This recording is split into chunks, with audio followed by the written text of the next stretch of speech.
To ask whether algorithms can touch the sacred, please join me in welcoming Father John Chryssavgis, Archdeacon of Ecumenical Patriarchate and Professor of Theology at Holy Cross School of Theology, to the stage. Father John, the floor is yours.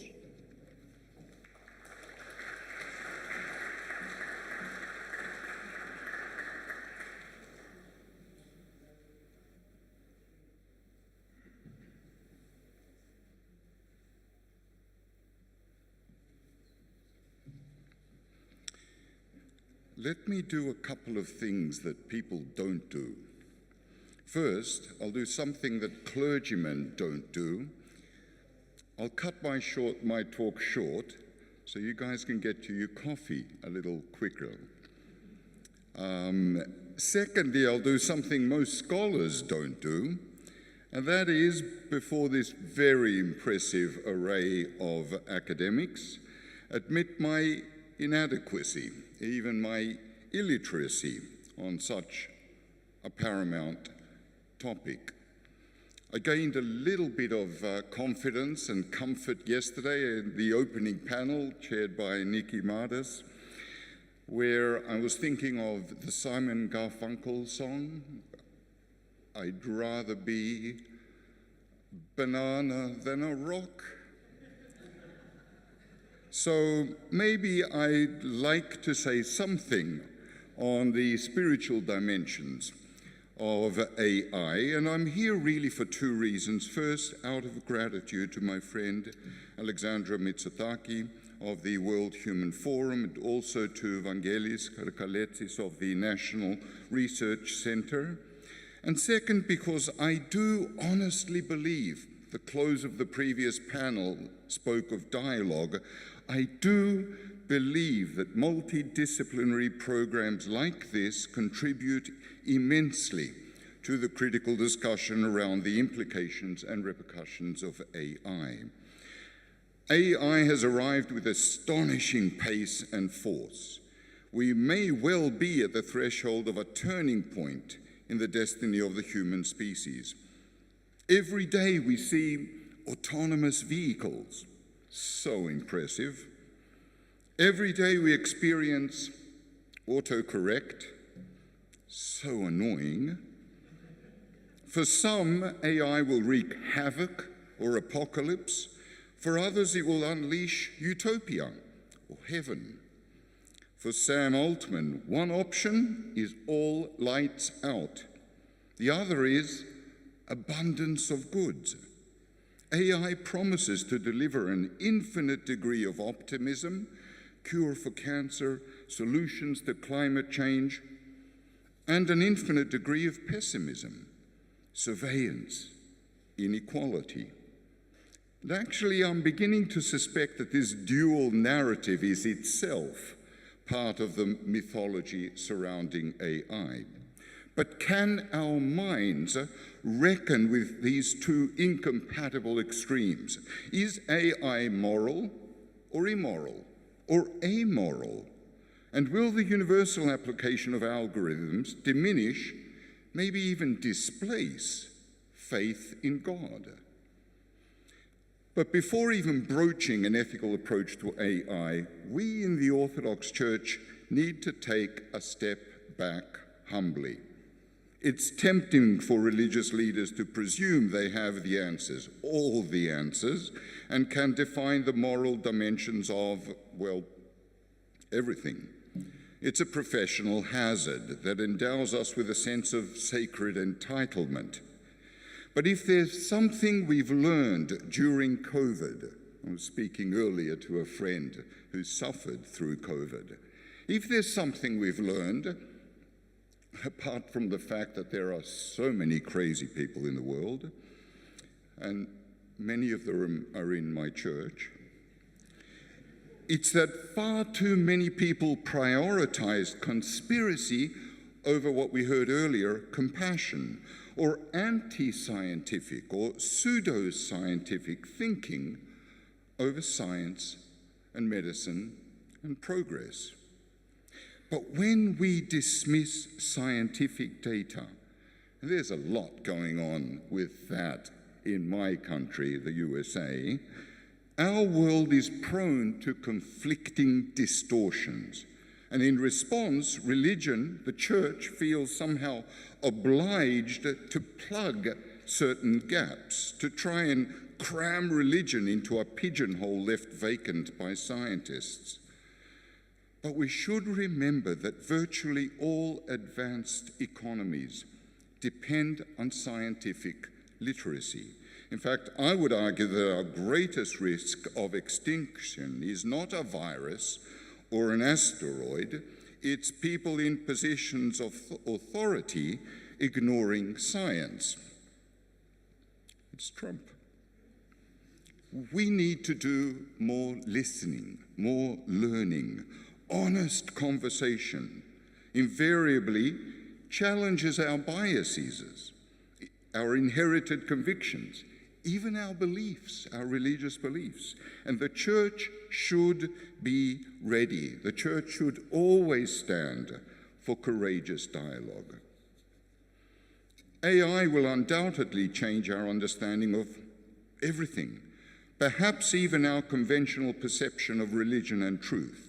Until now, human beings were the principal guarantors of truth, because texts cannot speak by themselves. You need someone to read Aristotle. They require interpretation. What happens, though, when we have an algorithm that can speak for itself?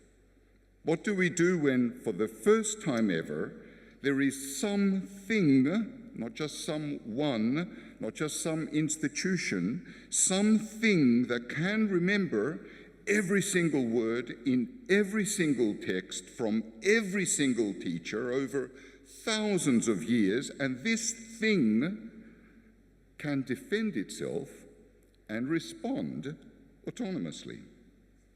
It's almost a natural reaction for people to ask, what's left for us humans? But for me, that's a wrong starting point. It's the same flawed logic of filling the gaps. The real question is not so much what can AI not do, but what does AI tell us about the things we human beings already do, well or badly, but could do better? What does AI tell us about our place in the larger scheme of things? The discussion about AI should address what it essentially means to be human. And here, like the humanities, spirituality can offer some insight into the potential of being human, which, and this will be my main point today, which is not simply standing at the apex of creation, but actually embracing our limitations. What are some of these limitations? First, we must disabuse ourselves of the notion that AI is somehow identical to truth, that some super AI will have access to some super truth. While human intelligence may be conceived as multidimensional and multidisciplinary, it does not necessarily bring us closer to truth. There's a classical distinction between intelligence, diania, or discursive mathematical analysis, and intuition, noesis, or intuitive, spiritual, mystical understanding. Human beings, we know, are the most intelligent entities on the planet, but we can also be the most delusional, the most self-destructive. Intelligence, even superintelligence, can be unhinged. Second, we need to relearn what it means to be a part of, perhaps a unique, perhaps an indispensable, but just one part of the whole creation. Contrary to what my good Greek mother reassured me as a child, Copernicus, a scientist, taught me that the sun does not revolve around me. And Darwin's theory reminded me that I'm not different to the animals. Freud advised me that I don't even know my conscious mind. I'm not in control of my subconscious. And Marx insisted that I belong to a community, an interdependent community. Well, in the face of AI, we should remember that Adam's original sin was his isolation from Eve and from nature. We are integrally, radically interconnected with nature, a lesson that we readily discern in the climate crisis, and at least partially rediscovered through COVID. We thrive when we are interdependent. We wither when isolated.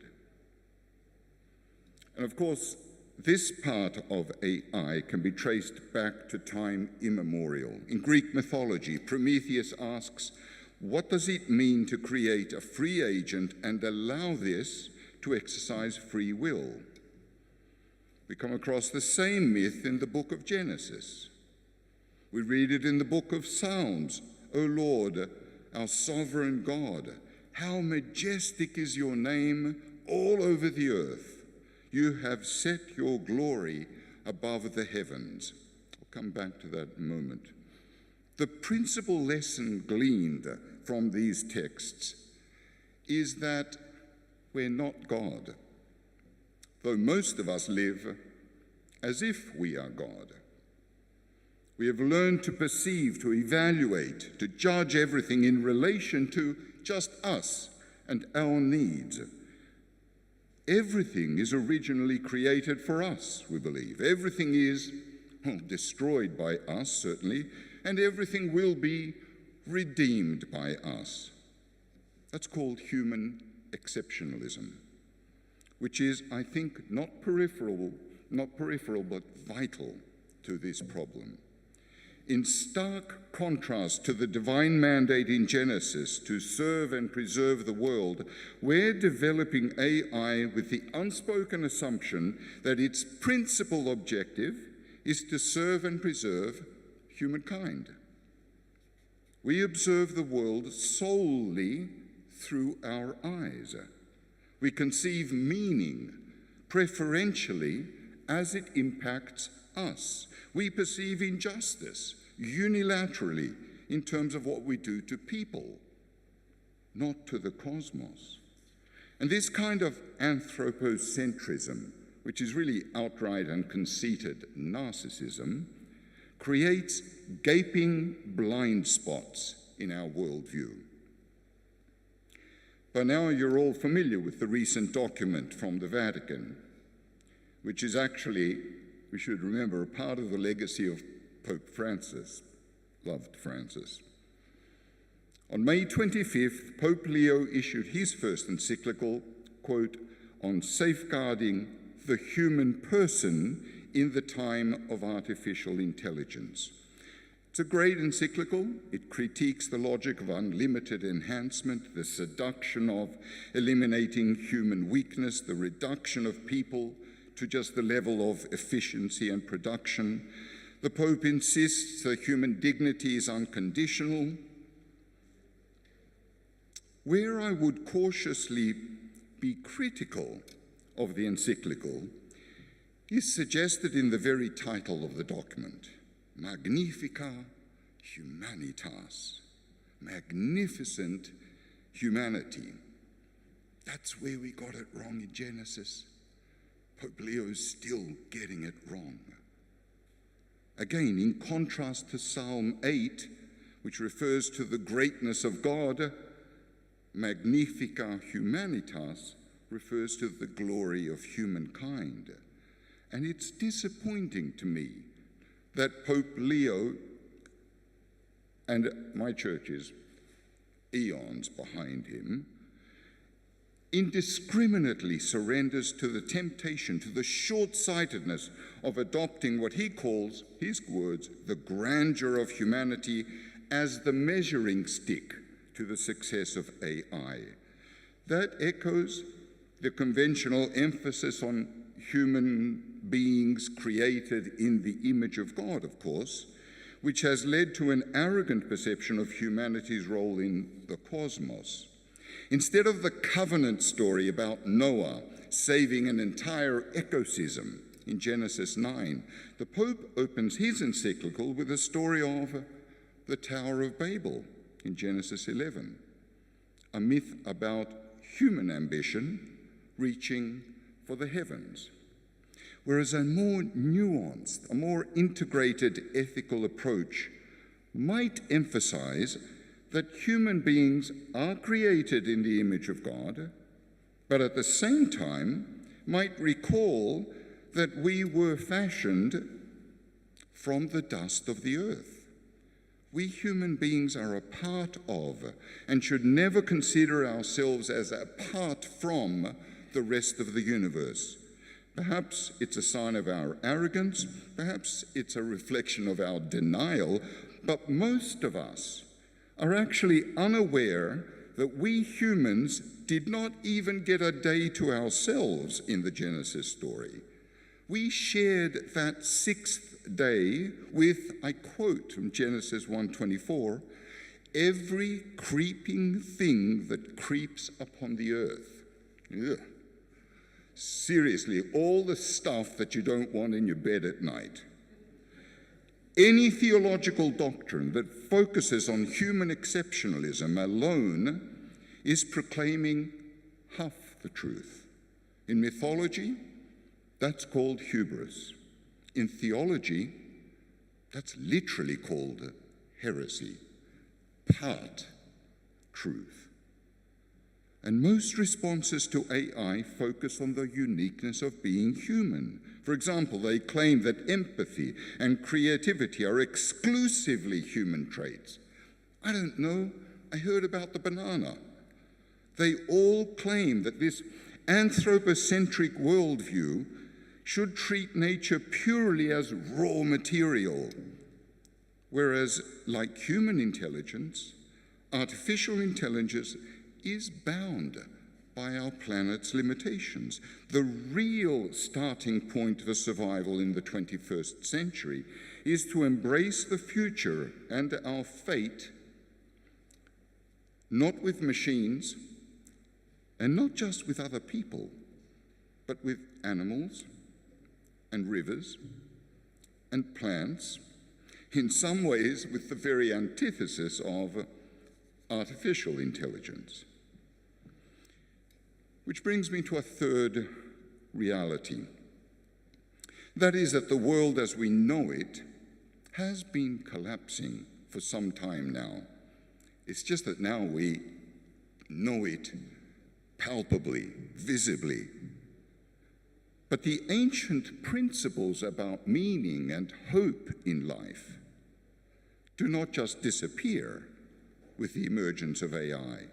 They become more relevant, freshly relevant, because AI actually exposes, actually amplifies cracks in our world and in our life that should not have existed in the first place, that we possibly take for granted.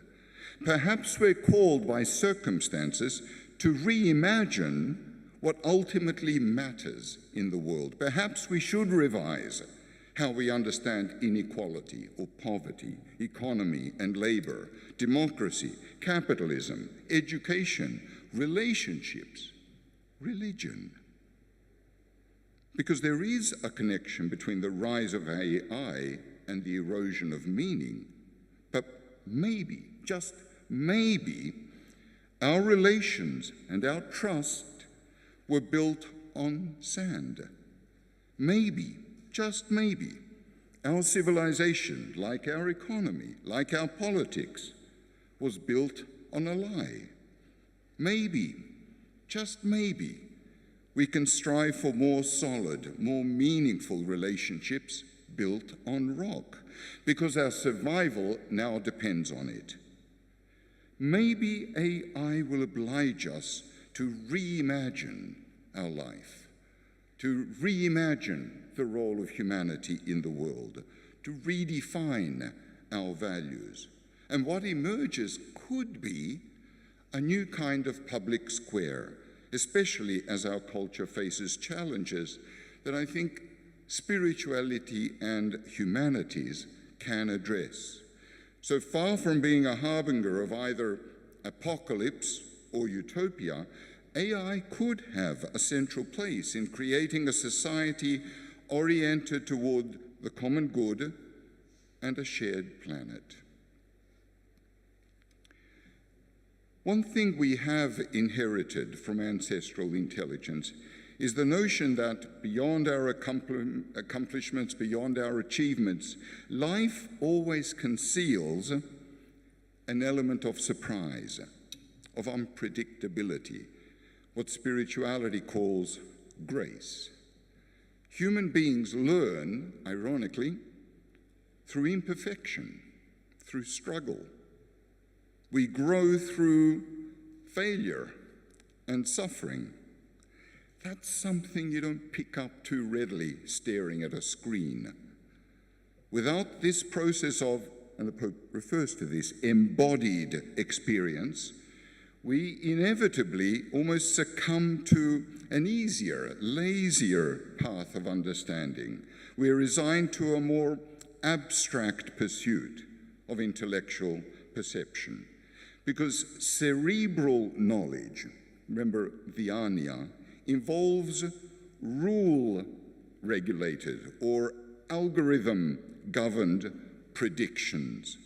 It rewards those who follow instructions or norms.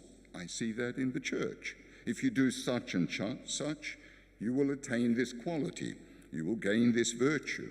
And we look for formulas, such that if we follow every rule for being a good person, we can get an A in ethics. Or maybe we can even make it to heaven. But life is never that simple. It's messy. And spirituality isn't superficial. It's very complicated. And work can never be reduced to rules and regulations, because unlike machines, we have complex inner worlds, intricate social relations. We need to create, to paint like Monet, to compose like Mozart, to write like Seferis, to sing like Marinella, to work in a garden, to love passionately, to laugh, to play. AI doesn't have this inner motivation or emotional landscape. It doesn't need to articulate or express. There's no magic, no mystery in its prediction of human emotions. There's no devotion or attachment in its production of personal relationships. Remember, go back to COVID. One of the greatest challenges, the absence of being with one another. I do believe that some aspects of religious life and church order will be challenged, maybe even changed by AI. For instance, I think AI could write a better papal encyclical. I certainly know AI can create better sermons than I hear. But I'm not afraid that we won't be able to distinguish between truth and deception, fake. Because long before AI, people shared stories. They told stories. They painted images. They celebrated rituals. All of these things which aspire to what St. Paul says in Philippians, to what is true and what is noble and what is right. We will always need stories. We will always be drawn to stories, which is again precisely where the classics, literature, theology come into play. We are drawn to stories, drawn to rituals, because they offer certain insights, certain truths about the human condition. They are man-made, they are created, but they're not fake, they're not artificial, and that's a subtle but pivotal distinction. The threat posed by AI is that it may blur the distinction between art that reflects truth and artifice that resorts to falsehood. Another fear that we know with regard to AI is that it will usher in newer, faster ways of discriminating against people. Algorithms, especially the ones determining employment or housing or healthcare, tend to reinforce already existing, already deeply embedded societal biases. What is far more daunting for me is not whether smart machines will exceed us. That's easy. I'm just a banana. But whether their sense of judgment will eclipse us. AI is unlike previous technological revolutions, like the printing press or the television, because it can actually decide whom to help or not, whom to heal or not, whom to overlook or not, because it can actually decide with autonomy, with objectivity. But however controlled or subjective that is, it still can do far more than the printing press or the television, but its power is unparalleled. The question for us is, should LLMs, should large language models be released without risk assessment? We wouldn't do that with pharmaceuticals. They require clinical trials for approval. We wouldn't allow a restaurant, I was thinking about this phrase, and some restaurants in Greece might, open without the assessment of a health inspector.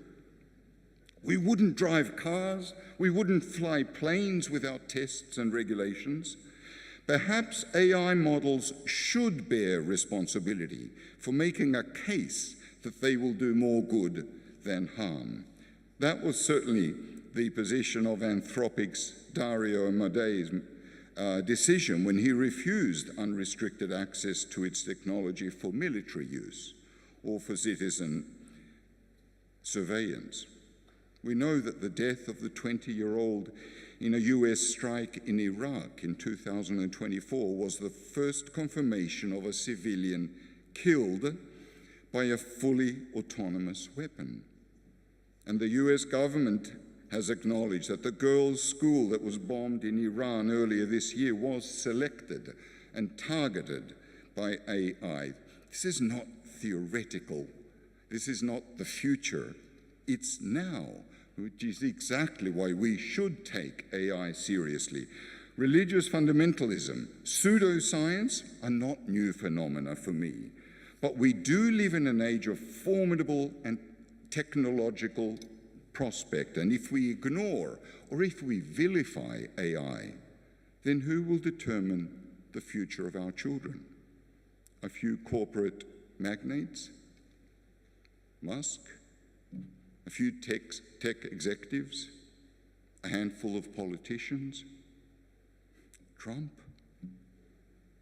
The issue, yes, is will AI produce better ways of bringing the poor to the forefront, of cutting costs for corporations? Or will AI prioritize healthcare and welfare?